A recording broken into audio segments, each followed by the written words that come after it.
Okay po, good morning, Sir Larry. Can I proceed na po ba? Okay. Hello?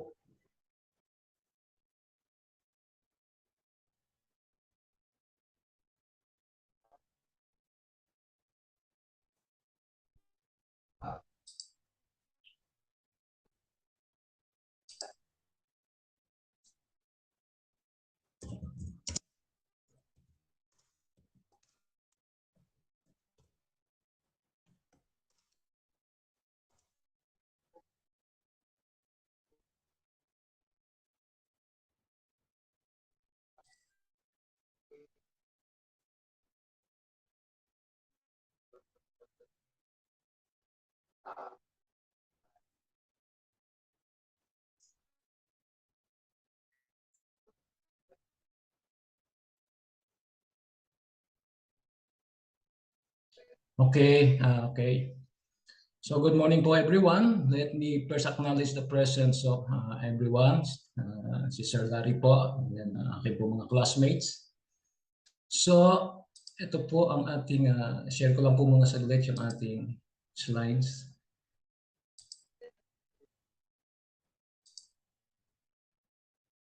Okay.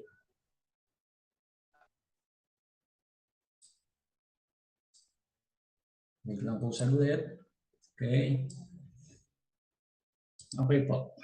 So, good morning po ulit. Nakikita niyo po ba yung okay, yung aking screen? Okay. Paki-message na lang po kung hindi po malinaw. So, eto po, today we are going to conduct our training induction program. So, tayo po ay naka-Zoom meeting. Okay. Reminder po, please be informed that this activity is being recorded po. So, remind ko na rin na test your audio and video and internet connection, especially yung power supply niyo po para tuloy-tuloy po yung ating orientation. Then please mute your mic and ensure that there are no illicit on your background po, no? Ibig po sabihin, please maintain professional atmosphere po while we are conducting this orientation. So thank you so much po. Then let me introduce myself. My name is Manny Kibinit. I will be your trainer, facilitator for this qualification driving NC2. So I have with me Mr. Steven Anderson as my co-trainer and co-facilitator. So makikita niyo po siya during our face-to-face demonstration po. Then may I request po everyone to have a 30-second of silence. Let's pray po muna and give honor to our God Almighty. Okay, amen. So attendance checking po muna tayo. Let me samantalahin ko na po yung pagkakataon na introduce sa inyo yung ina-implement po ngayon ng TESDA, yung sinasabing Biometric Enabled Scholarship Registration System po. Ito po yung tinatawag nating BSRS. Ito po yan. Bigyan ko lang po kayo ng ano po ba yan, no? Yung BSRS.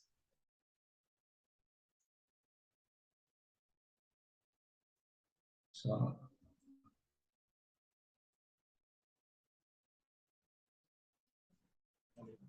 medyo mabagal po yung aking net. So, balik po tayo dito sa ating attendance po, no? Yan. So, ayan po yung sa BSRS. So, yung iba po, alam na po ito. Then, dun pa sa hindi po nakakaalam, ayan po yun. Gagawa lang naman po kayo ng para sa mga new scholar, ng new account. Then, that's it na po. So, upon enrollment naman po, tutulungan naman po kayo ng training school kung paano po yung gagawin. Pinakita ko lang po sa inyo.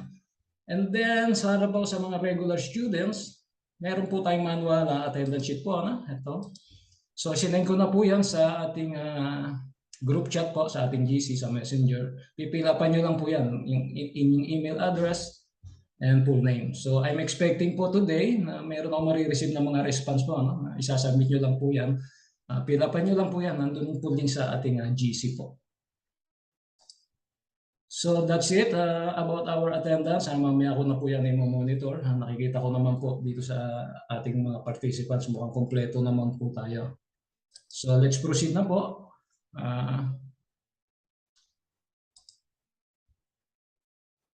Pasensya na po, medyo mabagal lang po yung aking internet. So tapos na tayo sa atin. Ito po ang ating magiging agenda po no? During this orientation. Pipilitin po natin we are going to answer all these agendas po. No? Yung objectives of the program, coverage of the program, units of competencies, lahat po yan. Di-discuss ko po yan. So again, welcome dear students sa ating Kibinet PELS DNTI B3 online and offline skills training, qualification, driving, NC2. But before we proceed, let me play this short video po. No? Yan. This is about our netiquette po. No? Yan.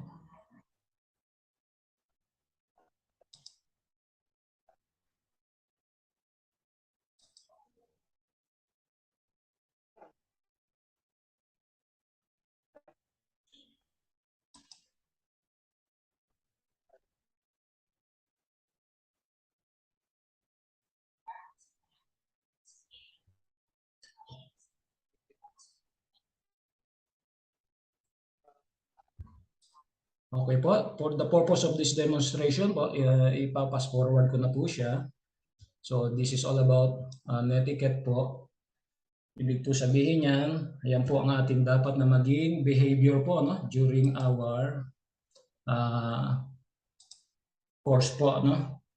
So everyday ko naman po yan ipi-play kaya hindi po ninyo malilimutan yan. Everyday po natin yan, including myself po, no? Yung aking din pong behavior is included. Lahat po tayo na nagpa-participate po sa online activities, included po dito sa netiquette. Hindi porke ako po ang inyong trainer ay hindi na po ako kasama niyan.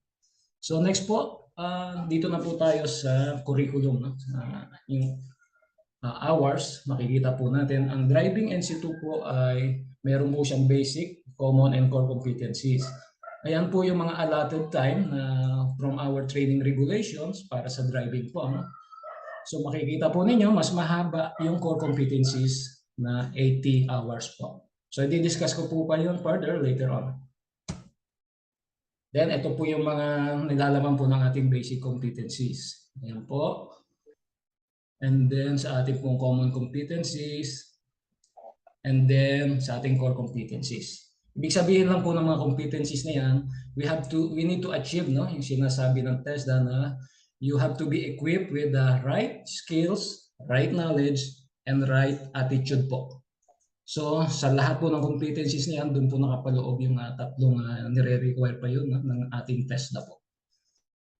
Then, ang ating pong training delivery, ito po ay modular in structure. So, later on, malalaman nyo po ano ba ibig sabihin ng modular na yan. Yung iba sa inyo, familiar na po sa ganyang system po ng learning, no? Yan nga sinasabi sa pangalawa, self-paced learning strategies. Ang lahat po ng ito ay i-discuss ko po sa inyo later on as we progress po sa ating course po no, na driving NC2. Ito po yung continuation ng training delivery. I-explain ko po yan. Wag po kayong mag-alala. I-explain ko po yan maigi. And then dito na po tayo sa course orientation proper. Okay? Gusto ko ma-orient kayo dito. Lalong-lalo na sa first time pa lang no, na magkakaroon ng e-learning course no, sa drive, especially dito sa driving. So alam niyo naman kung bakit pinupurso natin no, na magkaroon ng online learning because of the current situation po natin sa pandemic po. Ano? So meron po tayo dito tinatawag na e-learning management system o ELMS po. Ano? Hindi po ito mabubuo kung wala po tayong technology plan and study guide. Lahat po ng ito ay nandito po sa e-learning management system. Ano po ba yung e-learning management system? So i-open na po natin ito. Punta na po tayo dito directly because this is going to be the main part of our course po. No?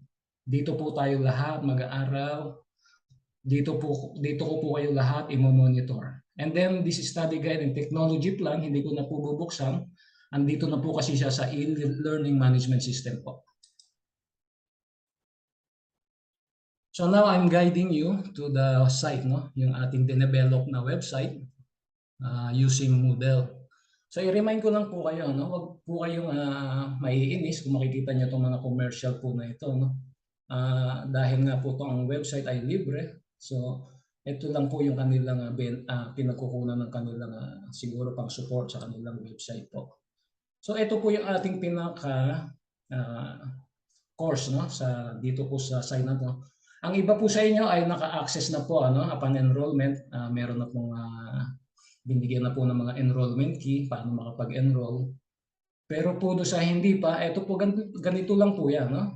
Meron tayo ditong login. Yan po. I-remind ko na po kayo, no? Importante po na meron kayong email address. So sabi dito, this meeting will end in 10 minutes. So bilisan ko na po ha. So ganun po, i-explain ko na lang sa inyo mamaya kung paano pa yung ibang mga... So halimbawa, nakapag-login na po tayo. No? Student po tayo ngayon.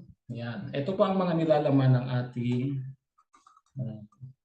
LMS. No? So andito po, yung ating course. No? Marami pong course yan sa baba. Pipiliin lang po natin kung ano yung course na in-enroll natin. So yung driving NC2 po. So ayan, lumalabas po yung mga commercial. I-close nyo lang po yan. So ayan, ginaguide ko na po kayo para pag ando na po kayo, familiar po kayo, bakit po lumalabas yan. Bakit? So alam nyo na po kung bakit. So dito po, meron tayong pipila pa ng mga lessons po. Ayan yung mga lessons natin. Unang-una po, kung meron po man akong announcement, dito po yun, no, makikita sa open forum. Yan. Kamukha niyan, yung iba naka-access na dito sa ating training induction program. Naglakay na po ako ng message dyan. I-click nyo lang yung link. That's about meron din po ako dito. Nag-post din ako sa ating web conference. Ayan. So, eto po. Sasagutan nyo lang naman po lahat ng activities dito. No? Yan. Yan. Meron po tayong pre-test. Sasagutan nyo lang po yan. Ngayon, paano ko po malalaman yan? Actually, hindi lang ako ang makakaalam yan. Malalaman nyo rin yung inyong progress. No? Kasi ang system na ito has a built-in grading system. So pag kinlik po natin itong grades, makikita nyo po. No? Ayan po, sample po dito. Meron na mga sumagot ng pre-test. Ayan, may mga score na po sila. So makikita po na, kasi nakalagin po ako as a student. So yan, nakikita ko po kung ano na yung mga grades ko po sa aking mga ginawang activities. So example lang po yan. And then, ipapakita ko po sa inyo, sinasabi ko sa inyo kaninang study guide. Andito po yan. Ito po. Ito po yung study guide natin. So, buksan po natin siya. Yan. Pasensya na po, medyo meron lang lag sa akin pong internet. Ayan po ang ating study guide. So andun po yan, ma-access nyo po yan. Nandito lahat ng ating mga gagawin. And then ang ating mga objectives po. No? Ito, sasagutin natin ano may objectives natin. At the end of this module, you should be able to clean the vehicle, maintain the vehicle, and use proper PPE. Yan. Ito ang ating mga learning resources. And then, ito po yung importante. No? Ito yung may idea tayo, starting September 12. Ito po yung ating mga ina-expect na matatapos during the day po. No? So, we have 8 a.m. to 5 p.m. po to accomplish all these tasks po. No? Usually, wala po ako sa klase po ninyo. No? So, I will be there to monitor. No? Titingnan ko po doon kung sino na nakakatapos ng mga activities. Yan. And then po sa ating last day, magkakaroon po tayo ng institutional assessment na car washing demonstration po. So, doon po tayo, face-to-face po yan. Okay? So, tingnan naman natin ano ba nilalaman ng technology plan po natin. Balik lang po tayo sa ating website. Andito po yan, ma-access nyo po yan para ma-inform po kayo ano po ang mga ginagawa po natin. Ito ang ating technology plan. Kamukha ng sinabi ko, ang course design, ang normal duration po natin is 24 hours online and 8 hours offline po. Ito po ang mga ni-require sa inyo nung kayo yung nag-enroll po, no? With good moral character, able to communicate, physically fit, yan. So ito naman po yung trainer requirements. Sa part ko naman po, ito yung mga requirement po. So basahin nyo lang po yan. And then meron akong gustong i-highlight dito. Ito po yung ating mga gagamitin po sa ating demonstration po, no, ng face-to-face. Lahat po yan ay provided na po ng ating school. So wala po kayong dadalhin. Ang dadalhin nyo po lang ang inyong sarili para i-demonstrate na kaya nyo na po gawin yung task, no? Yung especially car washing po. Yan. So na-discuss ko na po yung iba dito. Yan. Okay. So ito naman po yung sa ating facilities. Ayan, ayan yung mga sukat po. Okay, now let's proceed na po sa ating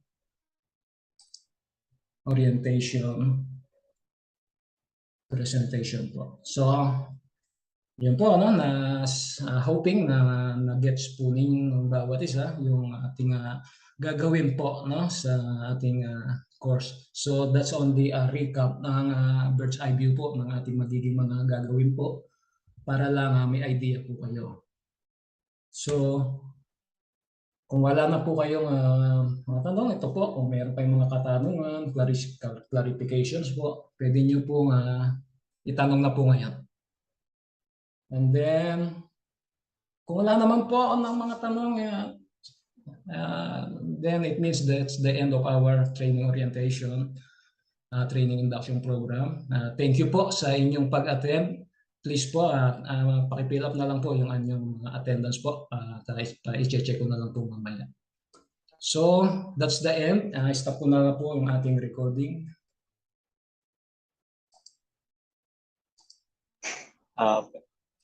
Labas po muna yung mga participant ko na iba. Thank you po sa pag-attend po kay Chef Franco, kay Ma'am